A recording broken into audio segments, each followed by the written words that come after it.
Yesterday's hymn by Ernst Lange, the German pietist, is a good example of the kind of hymns that are probably almost never sung today and which we desperately need to restore our theological content into our praise and worship, both for personal devotion and also for corporate praise. And I find it really striking that hymn was translated by John Wesley for the Methodists of his day. And the vast majority of Methodists were not well-educated people, certainly didn't have what we'd call a secondary or tertiary education.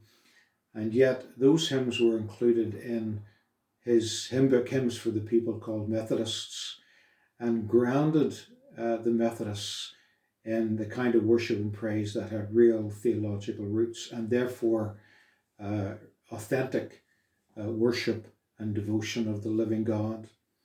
And I think that's a vast contrast with what tends to happen in most praise and worship today.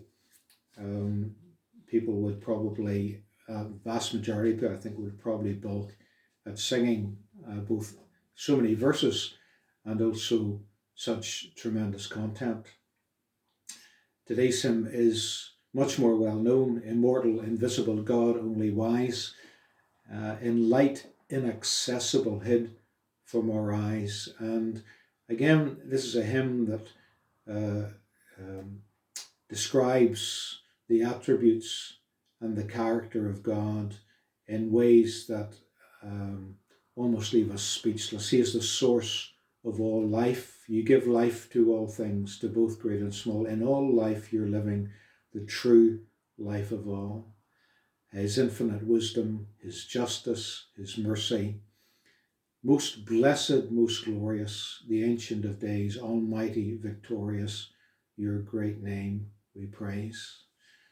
And of course the whole point of these hymns is that we just don't pass over them, as James Montgomery said about some of the poorer hymns in his day, just don't sort of flip through our heads and out the other side, but ground our thinking about God in the truth of his word and his nature. This was by a Scottish minister in the 19th century.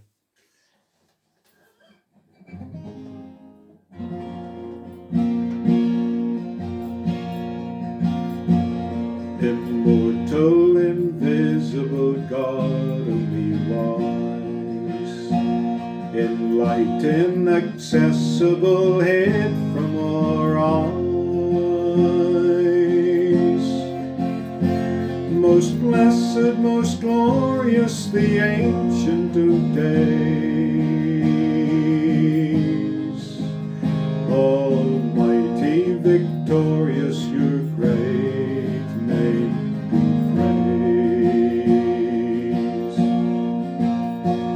Not rushing, not resting, and silent as light, with infinite wisdom you rule in your might. Your justice like mountains high-soaring above,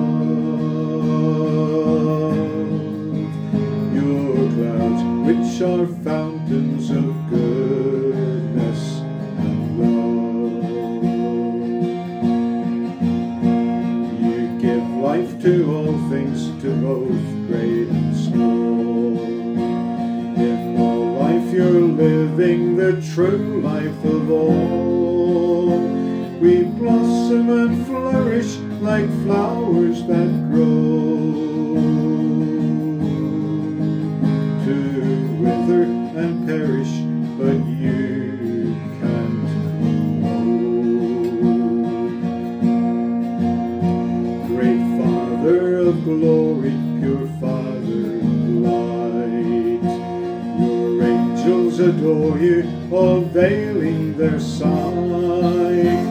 Like them we now worship while knowing it's true. The splendor of light hides your face